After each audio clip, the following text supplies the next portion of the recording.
Earthworm Jim. That quirky game I just want to love. In fact, I do love this game.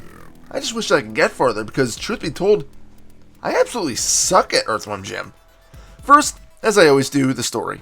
You play as Jim, an earthworm, hence the name. He runs away from a crow, and as he hides way up in the world of space, a battle is taking place between some creature named Snot and another creature named Psychro.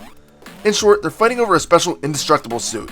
Push comes to shove, and the suit ends up falling to Earth, right on top of Jim. Now Jim has to run around and avoid all the crows and other creatures that are chasing him. At its core, it's a basic platformer. You control Jim, or more accurately, his new suit of armor. The controls as such are very simple. You can alter the control scheme, but one button is designed for a whip, otherwise known as actually using Jim himself as a weapon. One is to use his gun, and one is to jump. As I said, easy peasy. But of course, there's enough obstacles that keep you busy.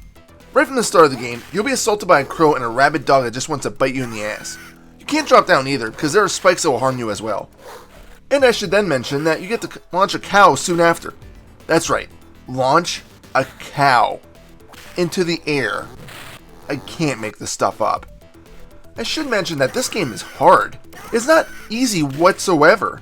In fact, in the many times I've played it for this footage, I can only complete the first level once. Youch. So for one, you do have a health meter, denoted by the atom symbol on the top left, next to your lives. Naturally, enemies and other hazards will take different amounts of life from you. From what I've noticed, environmental dangers seem to do more damage than your regular enemies. You can find atoms floating around that give you 4% of your health back. It may not seem like much, considering that some creatures can do 10% damage, but every little bit helps, believe me. As for defending yourself, you have two options. One is your whip and one is your gun. Using the whip is more powerful, but of course you don't have the range of the gun.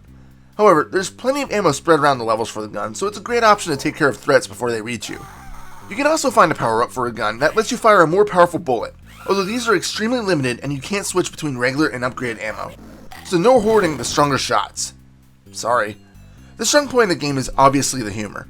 Jim has a few voiceovers, which are pretty clear for the Genesis. Hell, even the Sega logo has a funny scene of Jim dropping his pants. The levels are equally as good. I already mentioned the cow launching, and there are lawyers in the Hell level, which happens to be the third level of the game, and as far as I could get, because I got to this part here and just couldn't get past it. I think part of the reason is that I couldn't figure out how to kill the lawyers, and as such, they kept doing damage to me. It sucks that I had to stop here, but it is what it is. Oh, and the mid-boss of the Hell level? Of course a snowman that belches fireballs. So let's talk about the graphics. They're freaking awesome. There's so much detail in the levels and characters themselves. Jim looks great and has some incredibly smooth animation. The backgrounds look simple yet detailed at the same time. In the Hell stage, you can see some demon-like creature dancing in the background. In fact, if there's one word to explain the gameplay, it's just smooth. The screen scrolls steadily, and you'll never have a problem with making some of the more difficult jumps. In fact, if there's one complaint I did have with the game, it's with Jim's hovering ability. If you jump and press the jump button again, he'll spin, letting him glide through the air slightly, allowing you to get a bit more distance. The only problem is that this technique seems to be a bit inconsistent. Maybe I was doing it wrong, but I couldn't get to work reliably. Unfortunately, that's all I have for Earthworm Jim. I know this one is really short, but there's only so much I can comment on when I can't get past the third frickin' stage. I do plan on coming back to this at some point, so maybe I'll have to do a follow-up to this review. Regardless, I have to score it with what I've played so far. Yes, it may be challenging, but I would still highly recommend it.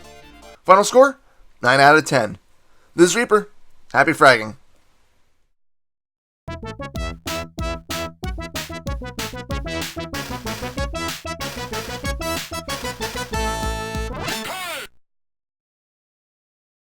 Groovy!